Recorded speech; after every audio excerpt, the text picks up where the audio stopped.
Hola, buenas tardes, bienvenidos, bienvenidas a todos. En nombre de Ediciones Deusto, que como sabéis es el sello de economía y de empresa que ha tenido el privilegio de editar y de publicar una vez más este libro de nuestro autor, uno de los autores más jóvenes del sello y además más prolífico, que es Juan Ramón Rayo, catedrático en economía, director del Instituto Juan de Mariana, y que en esta ocasión tenemos la suerte de publicar Una revolución liberal para España.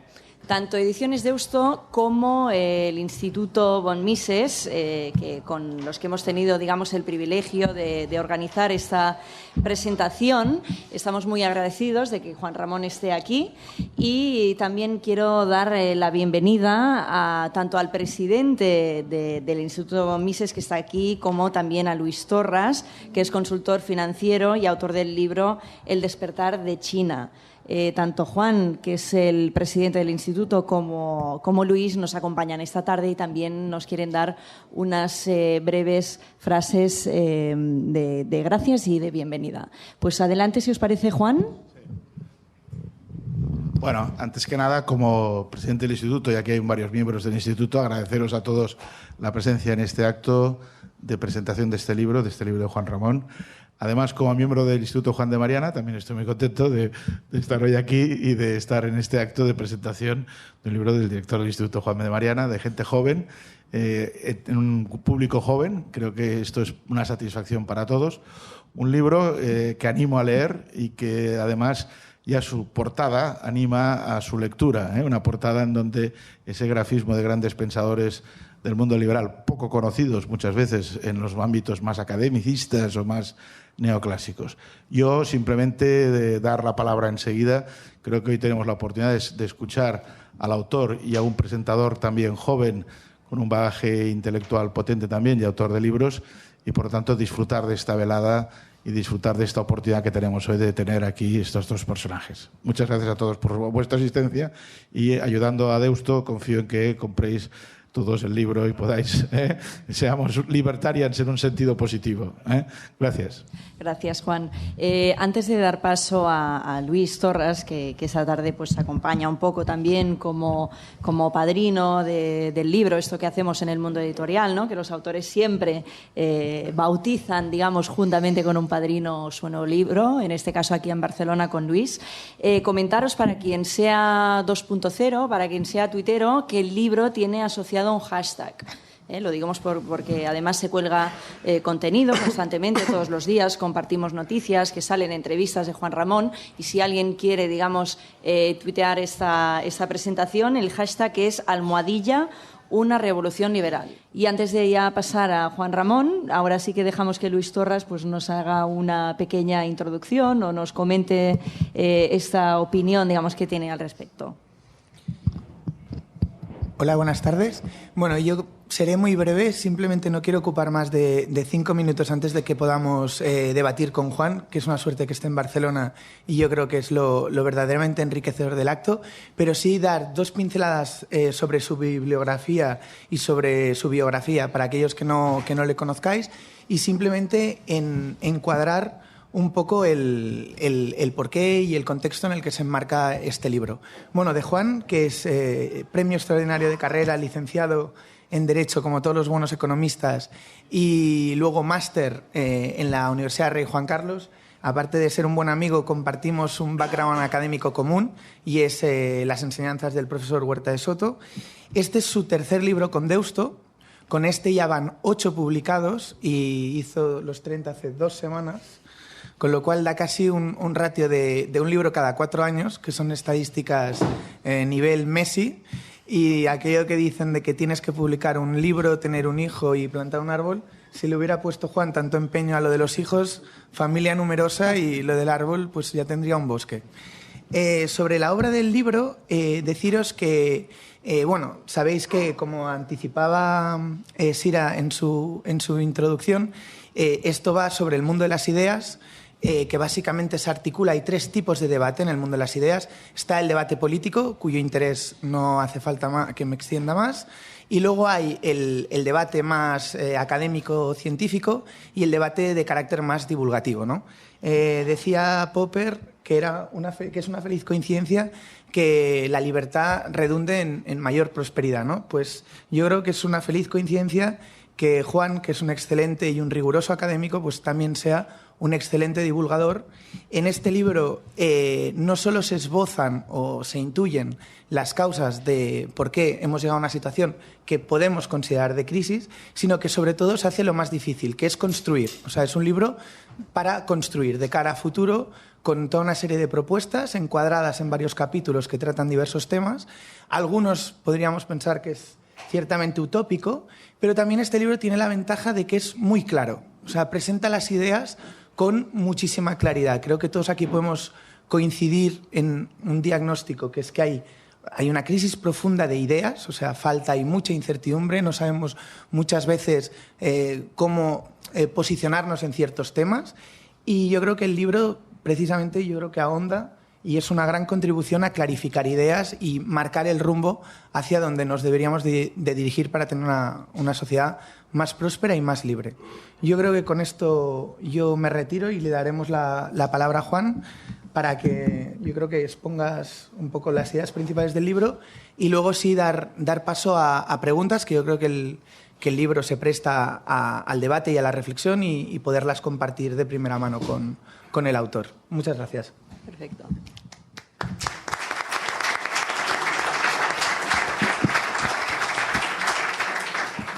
Antes Luis ha citado al maestro Huerta de Soto, maestro tanto de Luis como de Juan Ramón, y yo quería ahora recordar una frase que el catedrático le dedicó concretamente a Juan Ramón, fruto, digamos, de este trabajo, y es: Rayo elabora aquí la hoja de ruta de las políticas públicas que necesita nuestro país para impulsar una sociedad próspera, armoniosa y libre.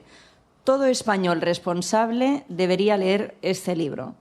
Entonces, yo creo que es un buen lema, no solo, digamos, lo que comentábamos antes, para que la gente de este público, ¿no?, que también ya nos conocemos entre todos y que es, bueno, un público muy fiel y concreto, sino deberíamos conseguir encontrar esta grieta, ¿no?, de público generalista y, como aquí dice, españoles responsables, que aunque a lo mejor no compartan ideas, pero sí se pueden interesar, pues, en aprender estas nuevas ideas que nos propone. Y ahora ya sí dejamos a Juan Ramón que nos haga esta presentación y que podamos disponer de más tiempo para el debate. Pues, muchas gracias, Sira, muchas gracias, Juan, muchas gracias, Luis, y muchas gracias a todos los asistentes por estar aquí, por acompañarme en la presentación y espero que por leer el libro. ¿Cuál es el propósito del libro? Pues una revolución liberal para España. Comentaba antes, Sira, que no es un libro que pretenda lograr una revolución política. Hombre, ojalá, ¿no? Pero no aspira a tanto ni siquiera lo espera con una baja probabilidad. Es prácticamente imposible que este libro sirva de base para una revolución política, pero sí me gustaría que sirviera para cambiar ideas. No sé si muchas, pocas o medias, pero que la frontera del liberalismo se desplazara un poquito, que abarcara un poco más a un mayor número de liberales para que poco a poco la gente se vaya replanteando ciertas ideas. ¿Y qué ideas? Tenemos un Estado que copa el 50% de nuestra riqueza y que el otro 50% la hiperregula, la controla, la maneja o la interviene. Es decir, nos roba la mitad y la otra mitad nos asfixia a regulaciones. Entonces, ¿por qué tenemos un Estado tan gigantesco? Desde luego no es porque la sociedad sea masoquista. En general, a la gente la coacción no le gusta y el Estado es coacción pura. El Estado no son lazos voluntarios, no son relaciones voluntarias, no son lazos contractuales, no son relaciones mutuamente beneficiosas, no es un juego de suma positivo, es un juego de suma cero. Por tanto, ¿por qué la sociedad se organiza de una manera tan sumamente coactiva, de una manera tan sumamente coercitiva, tan sumamente violenta? ¿Por qué unos grupos se tienen que imponer sobre otros? ¿Por qué unos tienen que machacar legislativamente a otros? Una posibilidad sería porque no hay alternativa, porque no es posible otro modelo.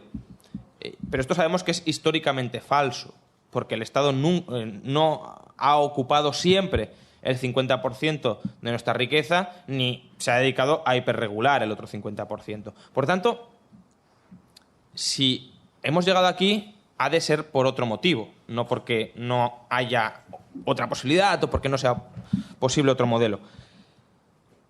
Una segunda hipótesis es porque la gente no puede gobernar su vida, no puede manejar sus propios asuntos, no puede elegir su propia sanidad, su propia escuela para sus hijos, su plan de pensiones, no puede ayudar o no querría ayudar a los demás porque las carreteras no podrían funcionar por sí solas y la gente no sabría elegir carreteras, etcétera, que es la hipótesis más paternalista, ¿no? La hipótesis de que el Estado está ahí para cuidarnos, que es como un gran padre, una gran familia, que nos violenta para manejarnos y para dirigirnos, para teledirigirnos, pero que en el fondo es por nuestro bien en el sentido de no se nos puede dejar solos, no podemos elegir solos.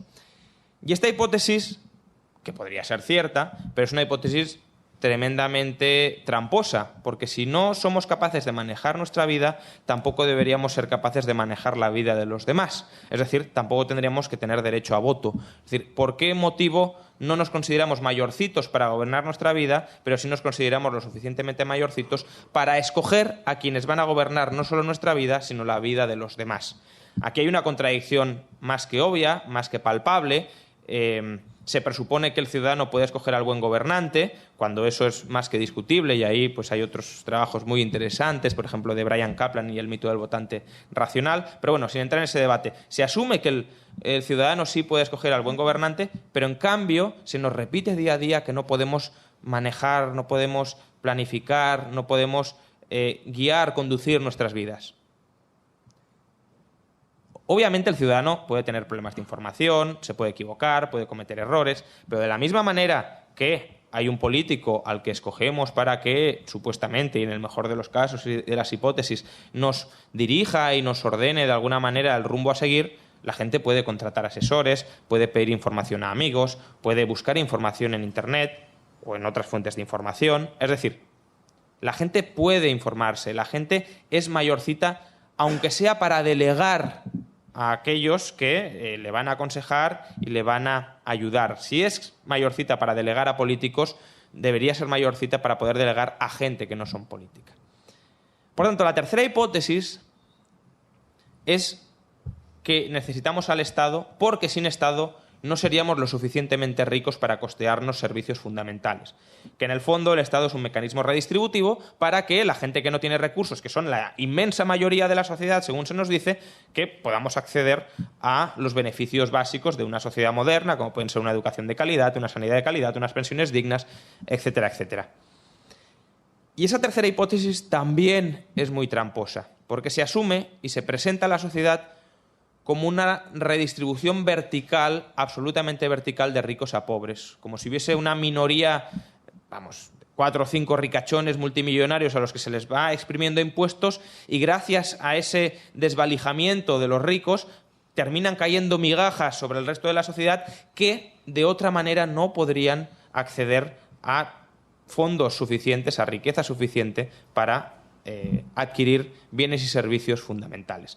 Y como digo, esto es una trampa porque al mismo tiempo que se nos dice que el Estado está para que las clases medias o las clases más pobres vivan a costa de los ricos, se nos insiste día sí y día también que los ricos no pagan impuestos. Que en este país los únicos que pagan impuestos son las clases medias, los trabajadores, y que los ricos tienen multitud de herramientas e instrumentos fiscales para eludir el pago de impuestos. Y esto, en parte, es cierto. Es decir, los ricos pagan bastante menos impuestos proporcionalmente que las clases trabajadoras, básicamente porque las clases trabajadoras están atadas a un lugar y Montoro las puede fiscalizar muy fácilmente. En cambio, los ricos son móviles, se pueden desplazar, tienen asesores fiscales, etcétera, y consiguen reducir algo su carga fiscal. Tampoco estoy diciendo que no paguen impuestos, eso es otro mito que se nos intenta transmitir, pero desde luego son capaces de minimizar su carga impositiva gracias a lo que se llama ingeniería fiscal, que es simplemente cumplir la ley y acogerse a lo que dice la ley para que no te roben tanto en tu propiedad. Entonces, si realmente los impuestos los pagamos los ciudadanos corrientes, y yo creo que es obvio, es decir, solo 1/3 de la recaudación total procede de los impuestos directos. El resto procede de cotizaciones sociales y procede de impuestos indirectos o procede de tasas, copagos, etc. Es decir, si solo en 1/3 de la fiscalidad hay una cierta progresividad, cierta que en el IRPF es bastante apreciable, pero aún así sigue siendo un porcentaje muy bajo de la recaudación, si el resto de la recaudación procede de IVA, que es un impuesto totalmente proporcional, incluso en algún caso podríamos pensar que regresivo, si la mayor parte de la recaudación procede de las cotizaciones a la Seguridad Social, que de nuevo son un impuesto proporcional al trabajo, cuando no de nuevo regresivo, porque a partir de 41.000 euros hay tarifa plana en la Seguridad Social, es decir, la base ya no aumenta con el sueldo. Entonces, ¿por qué se nos dice que son los ricos los que nos están manteniendo cuando en realidad nos estamos manteniendo nosotros mismos? Es decir, cuando en realidad la redistribución no es vertical, sino que es horizontal. Soy yo metiéndole la mano en el bolsillo a mi vecino para que mi vecino me meta la mano en el bolsillo a mí. Somos todos en un círculo robándonos y saqueándonos los unos a los otros, creyendo que así conseguimos alcanzar un nivel de bienestar que no conseguiríamos de manera individual, de manera voluntaria, cooperando, dividiendo el trabajo, ayudándonos mutua y voluntariamente. Pues básicamente se nos quiere hacer creer que vivimos de los impuestos de los demás, cuando en realidad vivimos de los impuestos propios, porque así el Estado puede justificar su existencia. Porque claro, si viviéramos de nuestros impuestos propios y somos lo suficientemente mayorcitos para gobernar nuestra vida, ¿para qué necesitamos un Estado? ¿O para qué necesitamos un Estado tan gigantesco como el que tenemos? Porque bueno, quizá el Estado sea necesario, ese es otro debate, pero desde luego si podemos funcionar con un Estado del 20, del 15, del 10 o, como se propone en este libro, del 5, ¿por qué estamos funcionando con un Estado del 50? Que además, insisto, el otro 50 no es que esté libre, liberalizado y completamente desregulado, ojalá, sino está de nuevo hiperregulado. ¿Por qué estamos maximizando la coacción, la violencia y la discrecionalidad del Estado cuando podríamos estar minimizándola y manteniéndola a su mínimo indispensable? Pues desde luego no por nuestro bienestar, no porque nos sea conveniente, no porque nos sea necesario, no porque no podamos gobernar nuestros propios asuntos, sino porque hay muchos grupos que gustan de vivir parasitando a ese Estado que se ha creado supuestamente para nuestro propio bienestar. Porque no nos sorprenderemos de saber que hay grupos de presión, que hay políticos, que hay lobbies, en definitiva, que viven de mantener la ficción y la propaganda de que el Estado es necesario. Ficción y propaganda que desde luego se ha interiorizado de una manera absoluta entre la sociedad. Hoy la sociedad mayoritariamente cree que el Estado es indispensable para todo. La sociedad desconfía de sí misma, desconfía de la sociedad.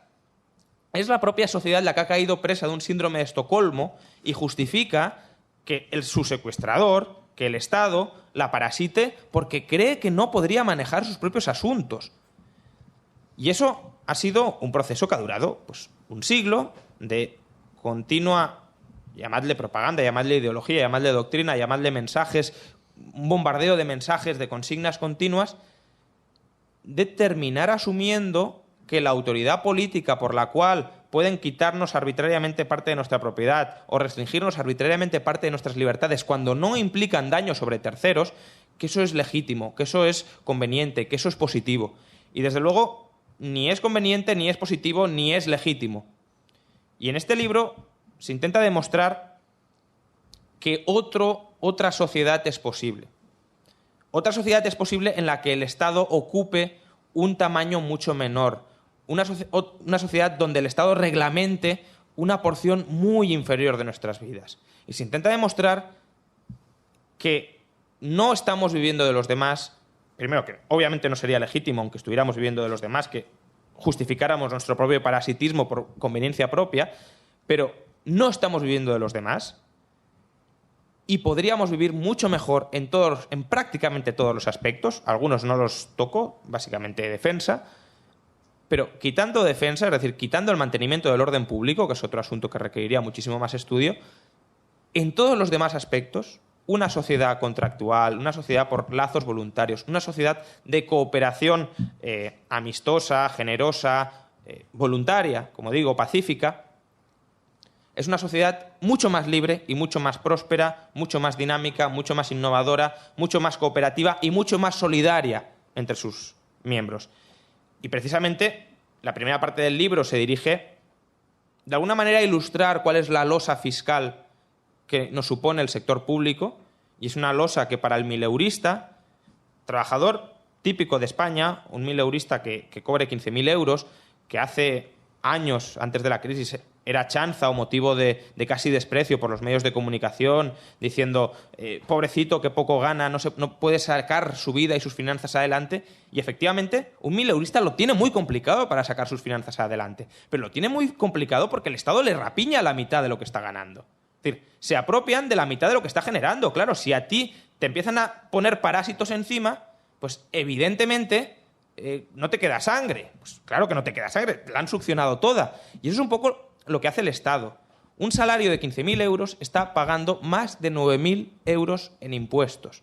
Y eso es una auténtica salvajada porque impide que ese ciudadano acumule mínimamente un patrimonio. Estamos continuamente con la retórica de que el trabajador siempre es trabajador y nunca se convierte en capitalista, que son solo una minoría de capitalistas selectos, elegidos, los que son capaces de acumular más capital y más capital y más capital. ¿Pero por qué eso es así?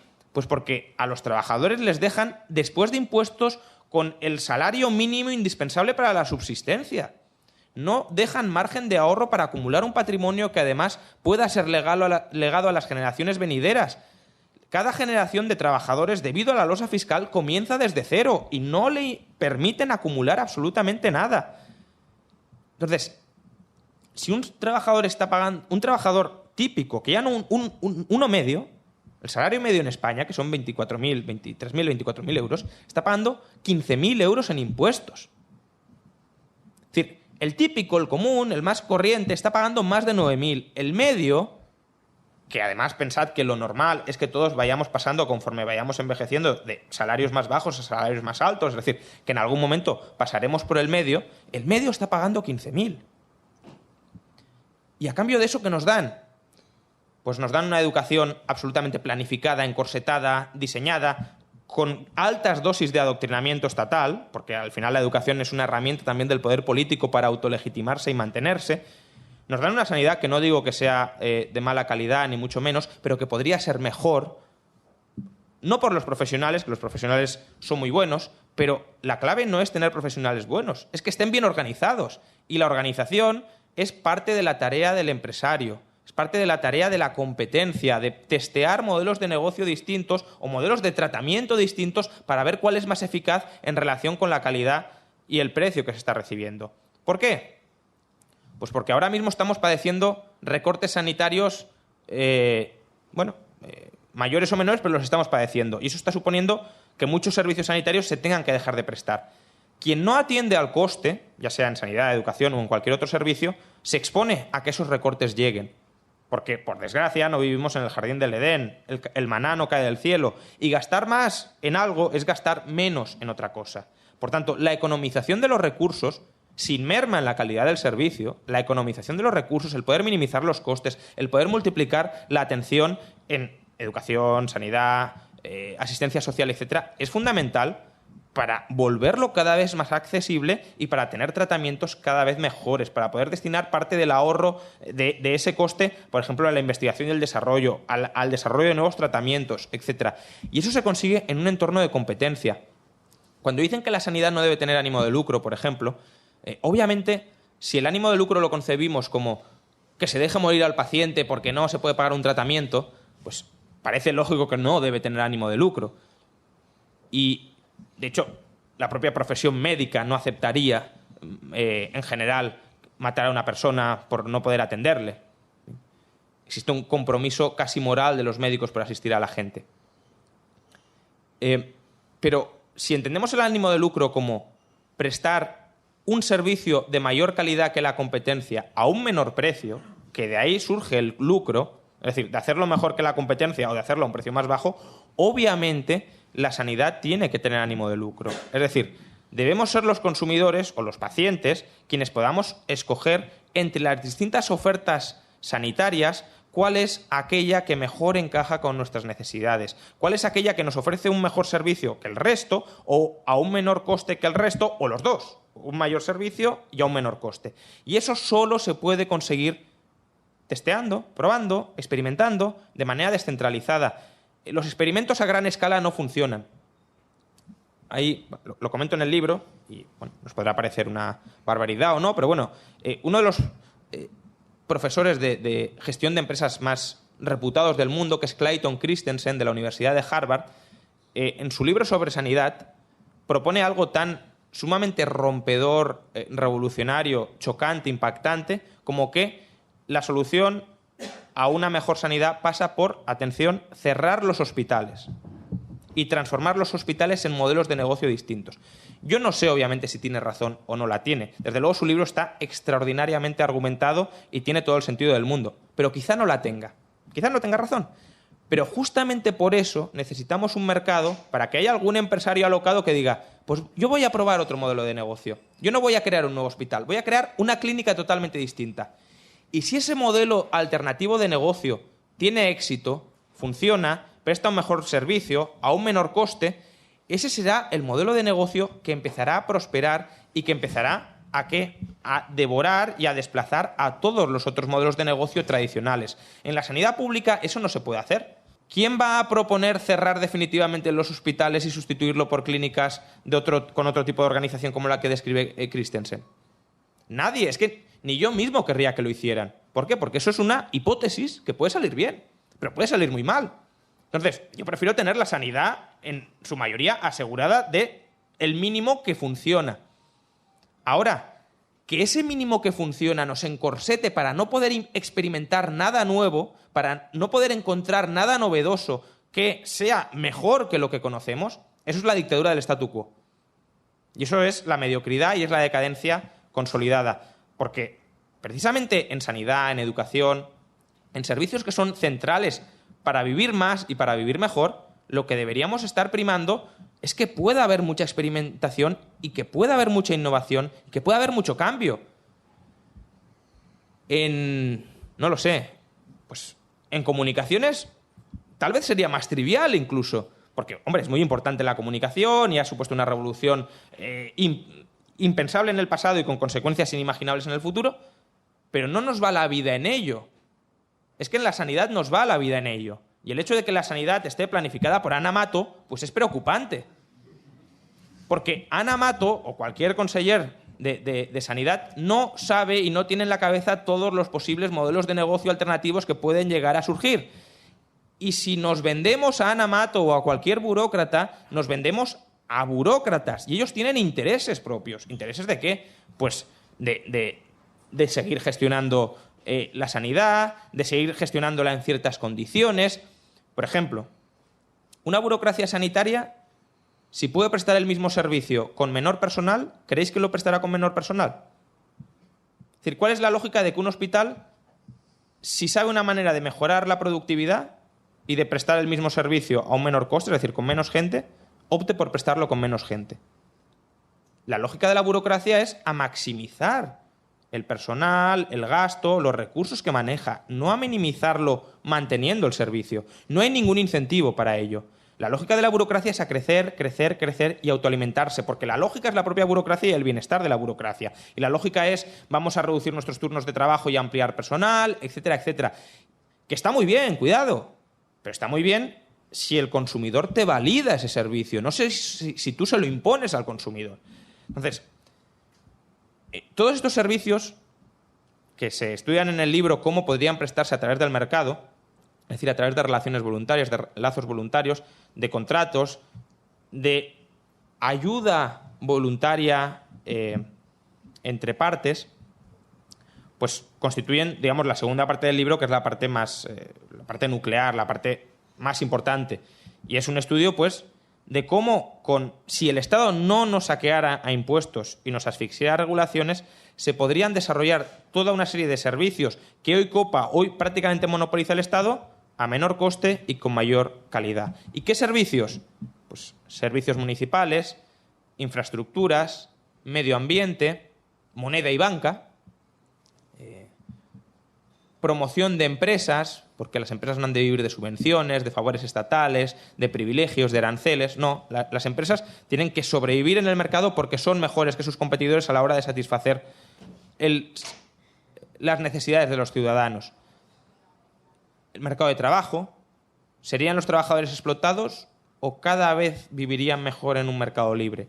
Mercado eléctrico, porque lo que tenemos hoy no es un mercado eléctrico, es un sistema eléctrico planificado en un 90% por parte del sector público.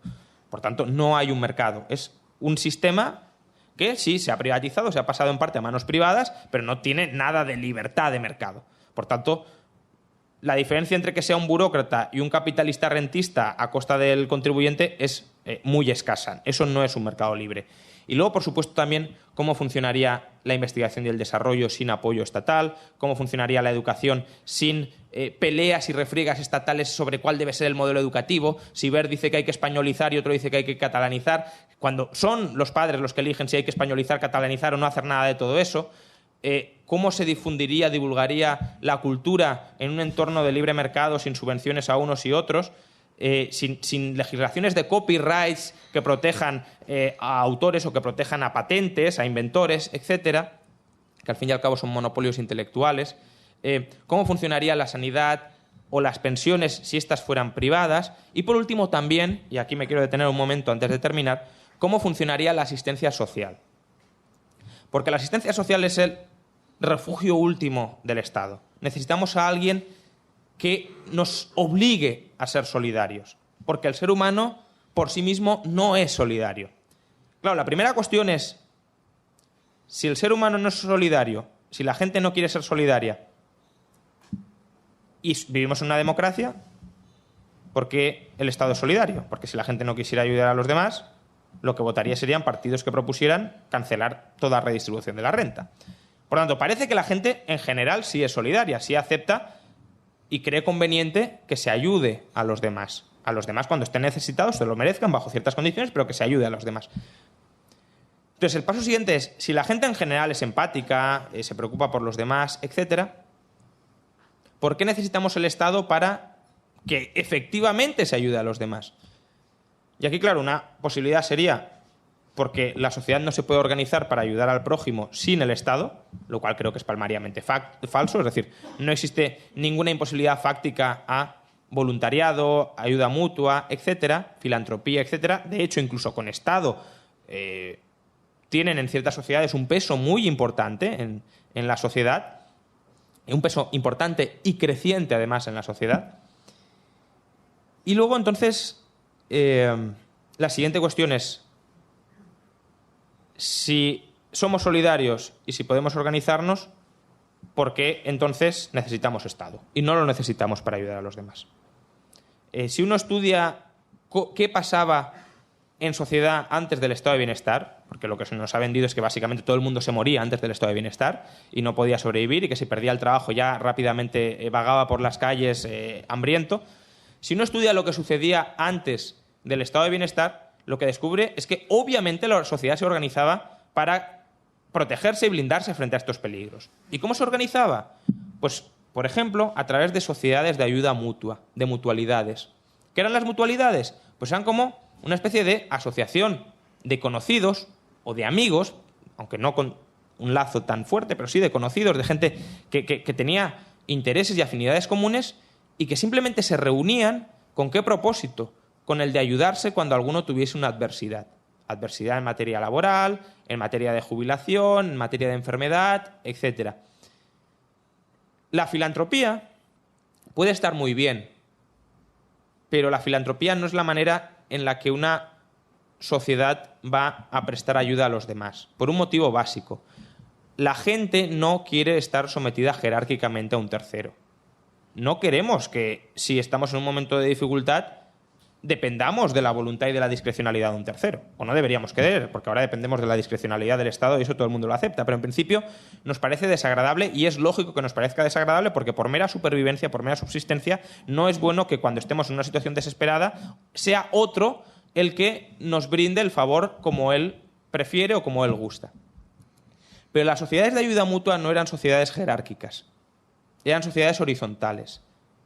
Las relaciones no eran de amo-siervo, sino de amistad o de reciprocidad. Y tú podías exigirle ayuda a otro porque el otro, en caso de necesidad, te la podía exigir a ti. Pero no era que tú solo puedes pedirle, solicitarle, clamarle ayuda a una persona y él, si es suficientemente generoso, gracioso y benevolente, te la va a dar. No, el otro estaba obligado a dártela porque, insisto, tú también estabas obligado a dársela a él. Y estas sociedades de ayuda mutua tenían un peso enorme en países como Estados Unidos o como Inglaterra. En Estados Unidos, a principios del siglo XX, 1 de cada 3 adultos pertenecía a una sociedad de ayuda mutua. Y pensad que eran sociedades mucho más pobres que las actuales. Es decir, sociedades donde la parte de renta disponible para ayudar a los demás era mucho más escasa. Hoy, que somos mucho más ricos, que tenemos mucha más renta disponible, podríamos enriquecer todavía más estas sociedades de ayuda mutua, que son una red última de ayuda o de seguridad más allá del patrimonio propio, más allá de los seguros, etcétera, que son otras herramientas perfectamente legítimas, válidas y sofisticadas de protección frente a la adversidad. Pero como red última, como red frente a imprevistos, como red frente a adversidades que no hemos sido capaces de pensar o de prever y que, por tanto, no nos hemos asegurado o no tenemos ahorros suficientes, las sociedades de ayuda mutua eran valiosísimas. Y esas sociedades han desaparecido completamente. ¿Por qué? Porque se ha creado un ente que se llama Estado de Bienestar, que es el bienestar del Estado, pero no es el bienestar de la sociedad. Es un ente que succiona recursos de la sociedad, que destruye los lazos comunitarios de ayuda mutua y nos vuelve dependientes del poder político. Porque al final, las sociedades de ayuda mutua, ¿por qué surgían? Porque no había otro remedio. Es decir, ¿por qué nos integrábamos, nos socializábamos en estas sociedades? Porque la alternativa era aislarse. Y el ser humano no quiere aislarse. Ahora, el Estado nos permite aislarnos del resto de la sociedad. ¿Por qué? Porque tenemos derecho, se nos dice, a exigirle al resto de la sociedad que nos ayude, aunque no tengamos nada que ver con el resto de la sociedad. Yo me puedo ir a una ermita, vivir allí, no relacionarme con nadie, ser el más antisocial del mundo, no ayudar nunca a nadie, tener alguna adversidad y exigirle al resto que me ayuden. Y eso lo permite el Estado. Entonces, el Estado permite ser antisociales. Y es esa capacidad del Estado para conceder derechos discrecionalmente frente a los demás, que no son derechos voluntarios, no son derechos contractuales, no son derechos mutuamente acordados, sino son prebendas de unos sobre otros, por lo cual, al final, estas sociedades se han disuelto. Porque, evidentemente, si tú no tienes ninguna necesidad de socializarte para, en caso de adversidad, recibir ayuda, pues a lo mejor no te interesa socializarte, o no te interesa socializarte de esa manera, sino de otra, que no implique obligaciones recíprocas. Por tanto, el Estado al final se ha cargado los lazos comunitarios que existían y se ha cargado una parte esencial de la sociedad. Y eso que se nos dice, que el Estado es la encarnación de la sociedad. No, el Estado es la institución más antisocial que existe. Porque la sociedad son lazos de cooperación voluntarios. Y el Estado es coacción, y la coacción es antisocial. Y si podemos minimizar la coacción, bienvenida sea la minimización de la coacción. Y lo que explico, creo que con cierto detenimiento en el libro, es que esa coacción se puede minimizar o se puede reducir muchísimo, y si se puede, y se puede de manera exitosa, de manera más próspera para todos, no hay motivo alguno para hacerlo. Y el único motivo, en el fondo, salvo el error intelectual de quienes se oponen a ello, aparte del miedo, que podría ser otro motivo, y es un motivo quizá razonable, el miedo a lo desconocido, pero el motivo de fondo de quien conoce esto y no tiene miedo es simplemente la mala fe. Es decir, gente que le interesa vivir del tinglado, del entramado estatal que se ha generado a costa de todos nosotros. No en favor, no en pos de todos nosotros, sino a costa de todos nosotros. Y esa es la revolución que, como decía Sira, me gustaría, bueno, no sé si obviamente conseguir no, pero sí al menos abrir el debate de las ideas para que ciertos pensamientos que están muy asentados, que están muy consolidados, que parecen dogmas absolutos que no se pueden discutir, se discutan porque nos va nuestra libertad y nuestra prosperidad en ello. Y por tanto, si hay que armar un libro para tratar de probar que nos han estado engañando, que nos han estado timando, que nos han impuesto un Estado que es disfuncional no por nuestro bienestar, sino por el bienestar de otros, de élites burocráticas y plutocráticas, pues desde luego bienvenido sea el libro y espero que desde luego bienvenido sea el debate, la reflexión y quizá pues la persuasión, si de verdad consideráis que los argumentos valen la pena y que efectivamente, pues como decía San Agustín, que bueno, San Agustín lo diría, pero me gusta la cita: el Estado es una banda de ladrones. Muchas gracias.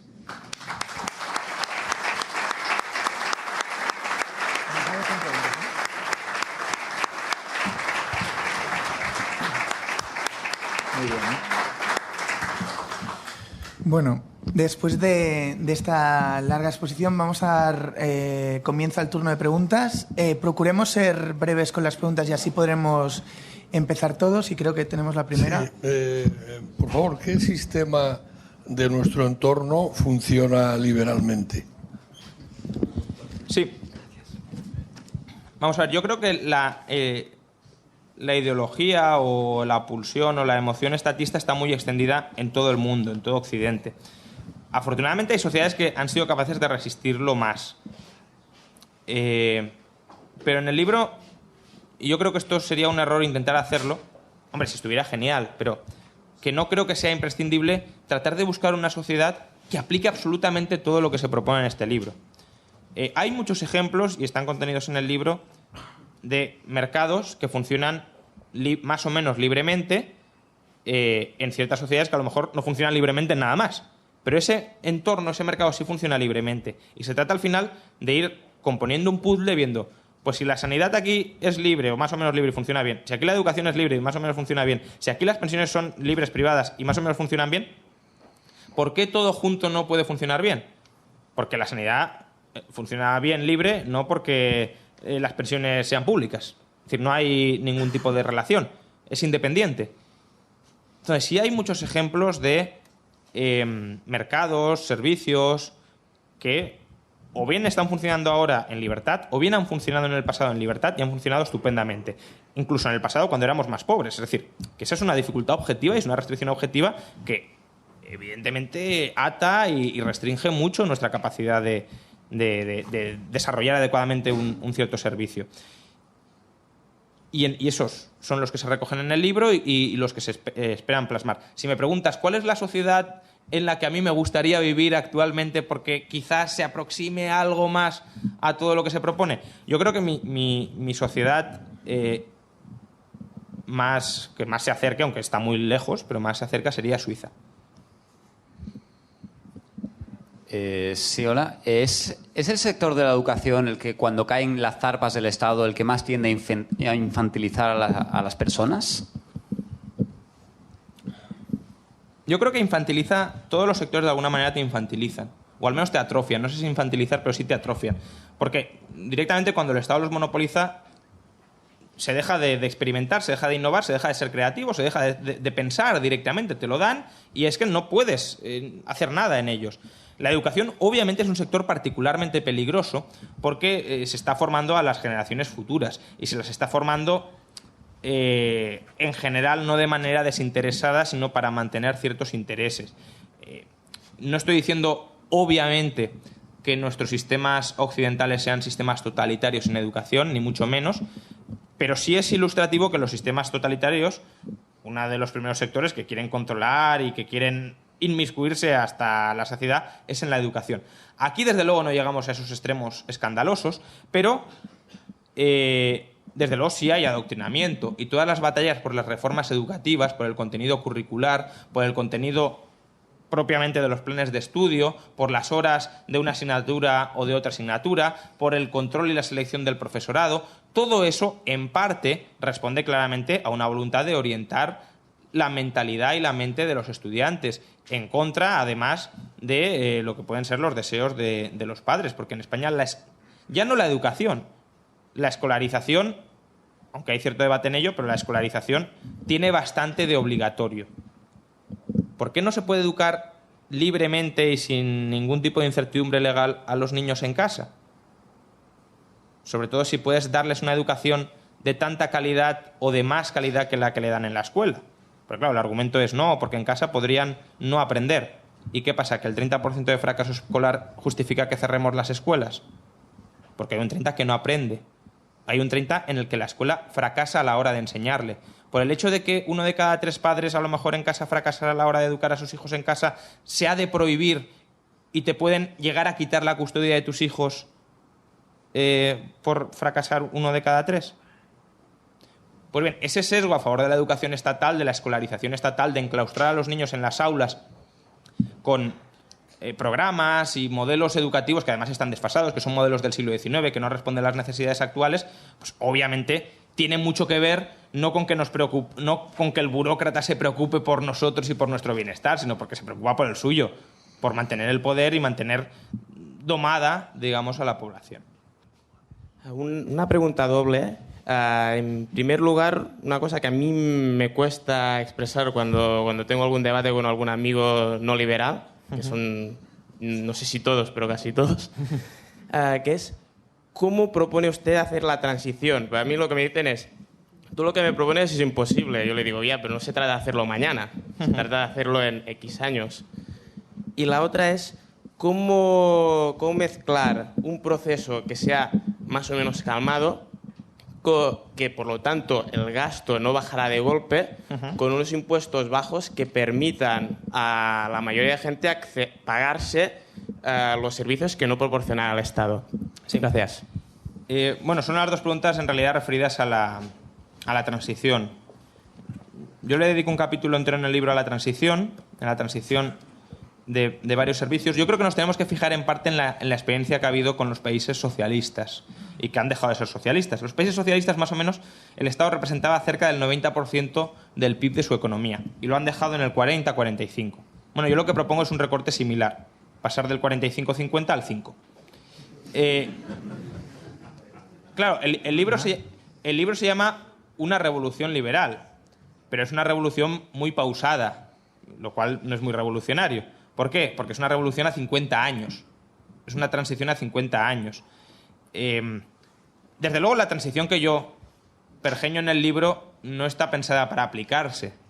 ¿Por qué? Porque está pensada, es decir, se estudia la transición desde hoy y es evidente que hoy no van a empezar a hacer ninguna transición, porque para eso primero la mayoría de la gente la tendría que querer y la mayoría de la gente no la quiere. Pero el capítulo de la transición precisamente está ahí puesto para responder a la típica objeción de, vale, todo esto es muy bonito, pero aunque quisiéramos no podríamos llegar. No, si quisiéramos sí podríamos llegar. Y se estudia la transición, pues cómo privatizar, por ejemplo, prácticamente todas las propiedades públicas, cómo hacer la transición a un sistema de banca y de moneda libre, cómo privatizar las pensiones y la sanidad. Pensad que en pensiones y también en sanidad, que se suele decir menos, pero también hay una serie de obligaciones estatales ya asumidas. Una persona de 60 años no se puede contratar un seguro sanitario, no tiene sentido. Por tanto, esa gente de 60 años tiene que seguir recibiendo tratamiento sanitario por parte del Estado, porque no la puede retirar. Ha estado pagando coactivamente por unos servicios que de repente no podemos decir, ahora vamos a hacer la revolución y tú te quedas sin nada. No. Entonces, es una transición de ir desarmando poco a poco al Estado, porque por desgracia una vez ha metido la pata es muy difícil sacarla. Es como la pasta de dientes, que cuesta mucho volver a meterla una vez la has sacado. Pues con el Estado lo mismo. Pero se puede hacer. Y bueno, no lo voy a desgranar mucho, pero está ahí explicado. Quizá el capítulo o el epígrafe más complicado sea la privatización de las pensiones, que es lo que parece que sea más cómo vas a seguir pagando las pensiones y al mismo tiempo permitir que las nuevas generaciones capitalicen sus ahorros, pero sí se puede hacer. De hecho, yo la presión fiscal transitoria que propongo hasta llegar al 5% es una presión fiscal del 20%. Pero es una presión fiscal del 20% que, aunque yo soy partidario de los impuestos proporcionales, y soy partidario por un motivo esencial, porque los incentivos a que se generen coaliciones electorales para saquear a unas partes de la población frente a otras se minimizan. Si todos pagamos el mismo porcentaje, subir impuestos a todos, pues como que no es tan fácil. No digo que no se pueda, pero hay una cierta resistencia mayor. Pero sí es verdad que para este, digamos, impuesto de transición hasta que se desarma el Estado, sí creo que debería ser la parte del 5 al 20% de presión fiscal, una presión fiscal progresiva. ¿Por qué? Porque estamos hablando de una presión del 20%. Es decir, aún con una presión del 20%, los más ricos pagarían mucho menos de lo que pagan ahora. Es decir, por tanto, estamos hablando de que serían en parte en términos absolutos los más beneficiados y, por tanto, parece lógico que durante la transición paguen proporcionalmente algo más que el resto para facilitar que el resto vaya, pues eso, creando su propio patrimonio, amasando su propio patrimonio, contratando sus seguros, constituyendo sus redes de ayuda mutua, etcétera. Porque ellos, y esta es otra cosa que no he dicho y también es muy importante, cuando se nos dice, todo esto lo pensáis solo para los ricos, solo queréis privatizar el Estado para los ricos. Es al revés. Es decir, los ricos ya tienen educación privada, ya tienen sanidad privada, ya tienen pensiones privadas, ya lo tienen todo. A un rico como Warren Buffett, pues entre pagar un 20, un 30 o un 10, no hay tanta diferencia, porque es que luego él va y dona la mitad de su fortuna a la ayuda privada. Es decir, a partir de un cierto nivel, la acumulación pues puede estar muy bien, sobre todo para tus generaciones venideras, etcétera, pero tú no sientes un gran cambio porque no cambias mucho tu manera de vivir. Entonces, igual te da tener un 10% más que un 10% menos. Ahora, para las clases medias, con la carga fiscal que estamos padeciendo, es imposible, o prácticamente imposible, que nos paguemos escuela privada, sanidad privada, pensiones privadas, porque hay que pagarlo 2 veces. Hay que pagar la que no queremos del Estado y la que sí queremos del sector privado. ¿Por qué entonces no nos permiten elegir? No nos permiten escoger. ¿Por qué tenemos que seguir contribuyendo a una educación o a una sanidad o a unas pensiones que nos dicen que es para nosotros cuando no las queremos? O si las queremos, pues fantástico, que se siga contribuyendo. Pero es que hay gente que no la quiere, que se quiere salir del sistema y lo obligan a seguir pagando ese sistema. Nos imaginamos que Steve Jobs o Tim Cook obligara a seguir comprando iPhones cuando la gente se quiere comprar un Samsung. Es que sería absurdo, sería aberrante. Pues bueno, eso es lo que hacemos con servicios básicos. Por tanto, parece lógico que las personas con mayor renta durante un tiempo, durante la transición, paguen algo más de impuestos para que las de menor renta se vean liberadas de carga fiscal y puedan hacer frente a estos desembolsos privados. Existen algunos programas de investigación, como por ejemplo los de la NASA y demás, que no tienen un beneficio económico directo, que sin embargo pues son un empuje bastante importante para la ciencia y la modernidad. ¿Eso sin financiación pública, cómo se conseguiría en un mercado privado? Sí, es el tema de la investigación básica. Es un asunto interesante. Yo en el libro, yo propongo un Estado del 5% y un 0,5%, es decir, unos 5.000 millones de euros en términos de PIB actuales, los propongo para infraestructuras públicas muy poquitas y para también una infraestructura del conocimiento que es investigación básica. Si es que es necesario. Yo en realidad no creo que sea necesario. Por un motivo. El país que más gasta en investigación básica ahora mismo del mundo, tanto en niveles absolutos como relativos, es Estados Unidos. Y gasta el 0,55% de su Producto Interior Bruto. Un 40%, es decir, unas 2 décimas, un 0,2 de ese 0,55, es gasto ya privado. Entonces, al final estamos hablando de que lo que nos está preocupando, que no podría financiarse en investigación básica, insisto, no en ciencia aplicada, es el 0,3% del PIB. ¿Realmente creemos que una economía que liberara gasto público del 50 o del 45% al 5%, es decir, 40 puntos de PIB, no sería capaz de destinar 3 décimas, 4 décimas a la investigación básica, cuando solo Estados Unidos, por ejemplo, ya está destinando 2 puntos de su Producto Interior Bruto a filantropía desinteresada? Yo creo que sí, sobre todo cuando, aunque no tenga un retorno inmediato, sí tiene un retorno a largo plazo. Por tanto, si es algo que tiene un potencial retorno, que además permite hacer adelantar la ciencia, el conocimiento, es decir, es una actividad propiamente filantrópica, y estamos hablando de que solo para igualar al estado actual nos faltan 3 décimas de PIB, en el mejor de los casos. España, pues menos. Pues hombre, no veo nada inverosímil que se pueda alcanzar. Y de hecho cada vez más Google, Apple, etcétera, ya están apostando por la investigación básica, por un motivo que además es lógico. En un mundo sin patentes, si tú quieres aspirar a copiar la innovación de la competencia, necesitas estar dentro del programa de investigación de la competencia. Yo, aunque no haya patentes, no puedo copiar a Google o a Apple. Es disparatado. Ni siquiera un ingeniero que acaba de terminar la carrera necesita estar en ese entorno continuamente formándose. Y para estar continuamente formándose necesitas investigar y desarrollar investigación básica. Incluso la necesitas para llegar a ciertos niveles superiores. Google y Apple, por ejemplo, ahora están investigando nuevas tecnologías sanitarias, de alargamiento de la esperanza de vida. Todo eso necesitas investigación básica mucho más que la que están desarrollando ahora organismos públicos. Por tanto, sí se podría. Vamos, no veo ningún obstáculo insalvable. Y en todo caso, si lo hubiera, pues es que incluso con un 5 podemos, vamos. Hola. En lo que es el momento que vivimos, que es una crisis de la socialdemocracia, yo quería preguntarte, y en referencia a lo que has dicho acerca del tema de que no es una revolución liberal no es para favorecer a los ricos, sino que sería para las clases medias, ¿qué está haciendo mal el liberal para no conseguir, en una época que parece propicia para ello, un consenso social a favor de esta idea? O sea, primero, yo no tengo tan claro que estemos en una crisis de la socialdemocracia. Es decir, objetivamente sí, es una crisis del intervencionismo, son fallos múltiples del intervencionismo.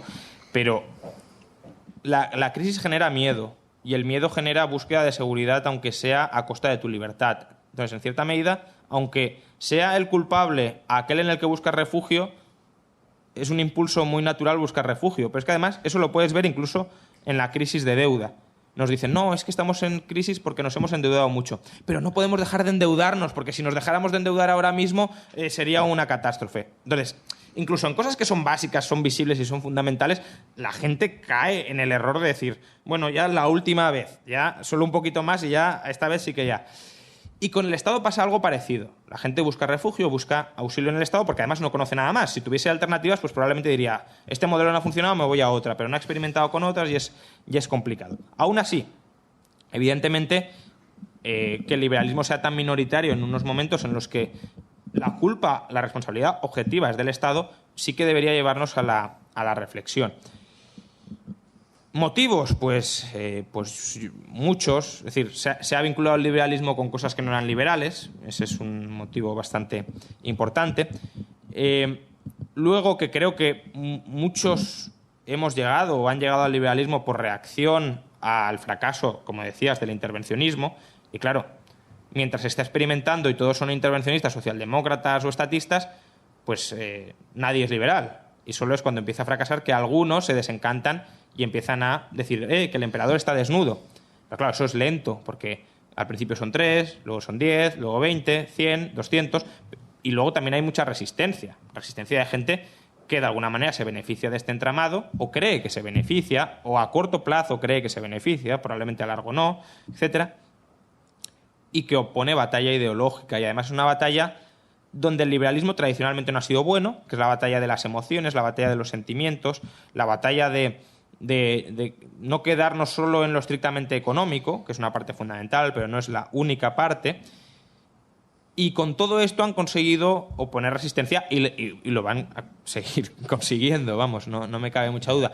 Pero al menos si consigues de alguna manera articular un discurso coherente, un discurso que sea capaz de ponerse en los zapatos del otro, también empático, y un discurso ilusionante, un discurso no de catástrofe en la que a veces caemos muchas veces los liberales, cuando, bueno, es que hay razones para ser pesimista, ¿no? Pero aún así también hay razones para ser optimista, y además creo que hay muchas razones para ser optimista si se va liberalizando la sociedad. Es decir, con nuestras propuestas habría muchas razones para ser muy optimista.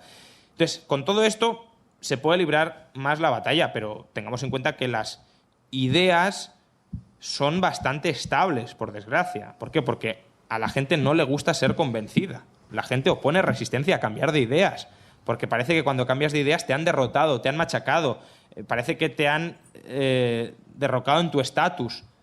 Y, por tanto, hay que tener en cuenta que la batalla de las ideas tampoco es una batalla limpia, con reglas perfectamente definidas, no. Es una batalla donde hay que combinar argumentos buenos, hay que combinar retórica, por desgracia, porque es que si no, ni siquiera te llegan a escuchar. Y claro, todo esto yo creo que los liberales no... Desde luego no lo hemos tenido y creo que no, en gran parte no lo tenemos. pero bueno, poco a poco vamos aprendiendo y mientras vayamos mejorando el continente y el contenido, pues tanto mejor para oponer la batalla ideológica, porque es que los otros tienen un siglo de trabajo detrás, y en todo. Y eso es un frente que es decir, hay que ir desarmando muchas falacias y mientras desarmas una y buscas desarmar otra, ya te han armado la réplica y han reforzado sus argumentos. Entonces, son muchos más, tienen en contra de lo que se nos dice muchos más recursos. No digo que sean todos un bloque unitario ni mucho menos, pero desde luego lobbies, etcétera, o simplemente asociaciones militantes estatistas hay muchísimas más. Los liberales se nos dice que estamos montados en el dólar de Exxon y ojalá, pero no. Y entonces recursos tanto económicos como materiales son y humanos son muy limitados. Entonces, para ir desarmando las falacias recibidas muy asentadas, muy generalizadas, pues tenemos que trabajar el doble, el triple, 4 veces más que el resto, y somos 1000 veces menos. Entonces, es complicado, pero bueno, poco a poco yo creo que se puede ir consiguiendo algo. Muy bien, bueno, pues con esto concluiremos. Agradecer tanto a Deusto como al Instituto von Mises y al FNAC por el espacio y a los que habéis participado. Yo lo único es que la única enmienda que le haría a Juan es que, al menos yo personalmente, me niego a renunciar a esta revolución política, aunque sea muy difícil, y también me uno a un mensaje de optimismo de aquello que, bueno, yo que soy muy chino, hay un proverbio chino que dice que los caminos de 1000 millas siempre empiezan con el primer paso, o sea que al final, por muy lejos que se quiera ir, siempre hay que dar un primer paso, y creo que este libro va en la buena dirección y que con un poco de voluntad, aquello que decía Kennedy, de que los problemas humanos se pueden también solucionar por humanos, y esto de las crisis económicas y de cómo nos organizamos socialmente, al final depende de nuestra propia voluntad, con lo cual, como somos libres para elegir, esperemos de ir a mejor. Y nada, con esto, Juan estará aquí, creo, firmando libros, así que los que queráis que se os firme el ejemplar, Juan, ahora le dejamos la mesa para él. Muchas gracias.